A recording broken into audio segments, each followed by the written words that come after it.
Welcome back mga ka-viral! Panibagong update ngayon sa kaso ng nawawalang teacher at beauty contestant ng Tuway Batangas na si Catherine Camilon.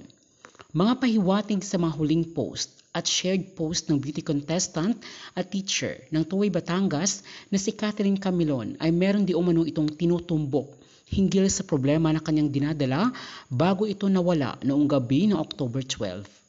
Hanggang ngayon kasi ay bigo pa rin ng PNP na makita siya at malaman ang kanyang sitwasyon.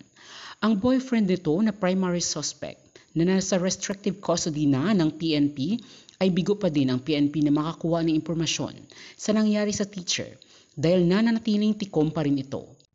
Si Jeffrey Jepoy Magpantay na driver ng suspect at dalawa pang mga suspect na positibong itinuro na mga witness ay mailap pa ring mahanap.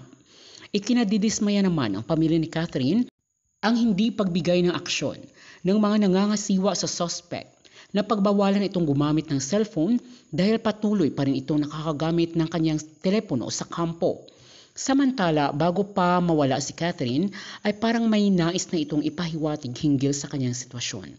Base kasi sa kanyang mga shared post ay parang may malalim itong dinadala sa pamamagitan ng kanyang mga pinopost. Narito ang kanyang naging mensahe. Never force a person to love you. Loving a person is not by force, it's by choice. Never make the mistake of forcing a person into loving you simply because you love them and you want them to love you in return. If you do so, you will continue to beg and force them to do everything there is to be done in the relationship. If it is obvious that a person does not like you, let them go. Don't force them. Stop asking people to talk to them on your behalf. Stop doing everything possible to get their attention. Stop trying to seduce them. Stop giving them money, gifts, and others just to woo them.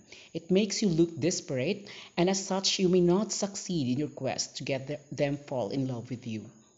Stop forcing people to feel for you. A heart that didn't love you willingly will never give you its best. They will only end up hurting you. If you force it, they will just use and dump you after all. They told you they didn't love you, but you still went ahead to offer yourself as an offering to them. You're precious. Your worth can't be measured. Don't settle for less. Don't force yourself on anyone.